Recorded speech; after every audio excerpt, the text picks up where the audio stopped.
Η αρχαία Ρώμη είχε πολλούς αυτοκράτορες. Η σύγχρονη όμως μόνο έναν. Ο Φραντσέσκο Τότι ήταν ένας πραγματικός αυτοκράτορας για την ομάδα της Ρώμα, την οποία υπηρέτησε για σχεδόν 24 χρόνια μέχρι και την τελευταία στιγμή της καριέρας του στις 28 Μαΐου του 2017.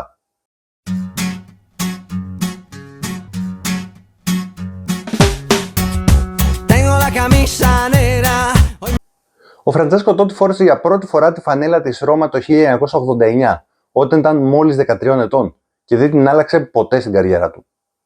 Έγινε αρχηγός και ηγέτης της ομάδας της Ρώμης, κατέκτησε το μοναδικό πρωτάθλημα για σχεδόν 4 δεκαετίες για την ομάδα και αγαπήθηκε ως ελάχιστη. Η σεζόν 2016-17 ξεκίνησε με την Nike να ντύνει τη Ρώμα ξανά μετά από την περίοδο 13-14. Η ομάδα της Ιταλικής πρωτεύουσας φόρεσε ένα template από την Nike, το οποίο χρησιμοποιήθηκε αρκετά από την εταιρεία εκείνη για αυτή τη σεζόν, το οποίο ήταν βασισμένο στα χρώματα βεβαίως της ομάδας. Το 2017 η Ρώμα θα συμπλήρωνε 90 χρόνια ιστορίας.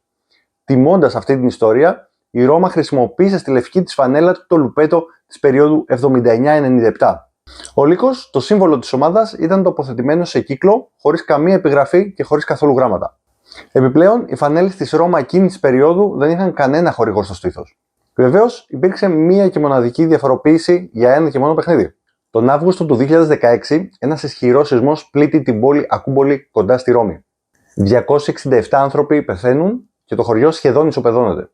Λίγες μέρες αργότερα, η Ρώμα υποδέχεται τη Σαν Λορέντσο σε ένα φιλικό στο Ολύμπικο. Σκοπός ήταν τα έσοδα από το παιχνίδι να διατεθούν στους πληγέντες εκείνης της πόλης. Οι δύο ομάδες επισκέφθηκαν τον Πάπα Φραγκίσκο το πρωί πριν από το παιχνίδι, ενώ σημειωτέων ο Πάπας Φραγκίσκος είναι οπαδός της Σαν Λορέντσο από την Αργεντινή. Η Ρώμα κέρδισε το φιλικό με 2-1 με γκολ του Ιτούρμπε και του Κιμπακόλη, ενώ ενδιάμεσα είχε ισοφαρίσει ο Φερνάντο Μπελούζι για τη Σαν Λορέντσο. Στο παιχνίδι αυτό, η Ρώμα φόρεσε τη λευκή της φανέλα. Στη συγκεκριμένη φανέλα υπήρχαν τα match details με τις λεπτομέρειες και την ημερομηνία του αγώνα, ενώ υπήρχε και ένα ιδιαίτερο λογότυπο στη μέση. Το λογότυπο του Misericordes Circuit Pater σημαίνει Ελεήμων σαν πατέρας. Αυτό είναι το επίσημο σύνθημα για το έτος Ελέους, το οποίο ξεκίνησε στις 8 Δεκεμβρίου, τη γιορτή της αμόλυντης σύλληψης, και συνεχίστηκε μέχρι τη γιορτή του Χριστού Βασιλιά 20 Νοεμβρίου του 2016. Ενδιαφέρον έχει ότι στο συγκεκριμένο παιχνίδι και στη συγκεκριμένη φανέλα, ο αρχηγός της Ρώμα δεν χρησιμοποίησε το επίθετό του στην πλάτη της φανέλας, αλλά το μικρό του όνομα, Φραντσέσκο, που τυχαίνει να είναι συνονόματος με τον Πάπα Φραντσίσκο. Η σεζόν συνεχίστηκε με τη Ρώμα να κρατιέται ψηλά στη βαθμολογία. Ωστόσο, φτάνοντας στην τελευταία και 38η αγωνιστική του πρωταθλήματος, η Juventus είχε ήδη κλειδώσει το πρωτάθλημα, ενώ η Ρώμα διεκδικούσε τη δεύτερη θέση, η οποία θα της έδινε το απευθείας εισιτήριο για τους ομίλους του Champions League. Αντίπαλός της στην τελευταία αγωνιστική ήταν η Τζένοα. Εκτός από το τελευταίο παιχνίδι της αγωνιστικής όμως, ήταν και το τελευταίο παιχνίδι στην καριέρα του Φραντσέσκο Τότι. Οι στιγμές που θα ζούσε το Ολύμπικο εκείνο το απόγευμα ήταν μοναδικές. Σε ένα καταπληκτικό παιχνίδι, η Τζένοα προηγήθηκε στο τρίτο κιόλας λεπτό με τον Πελέγκρι, ενώ η Ρώμα ισοφάρισε στο 10ο λεπτό με τον Τζέκο. Στο ξεκίνημα του δευτέρου μέρους, στο 55ο λεπτό, πέρασε στο παιχνίδι ο Φραντσέσκο Τότι στη θέση του Σαλάχ. Η Ρώμα προηγήθηκε με τον Ντερόση στο 74, ενώ 5 λεπτά αργότερα η Τζένοα ισοφάρισε ξανά. Η νίκη όμως ήρθε για τη Ρώμα στο 90ο λεπτό με τον γκολ του Περότη, κάτι που ουσιαστικά της έδωσε την απευθείας πρόκριση στους ομίλους του Champions League για την επόμενη σεζόν. Και τώρα ένα μοναδικό giveaway προσφορά από το Φανέλα Poster. Ένα φοβερό μπάνερ αφιερωμένο στην τελευταία εμφάνιση του Τότι. Η τελευταία εμφάνιση του Φραντσέσκο Τότι αποτυπωμένη σε ένα εντυπωσιακό πόστερ μόνο για εσάς.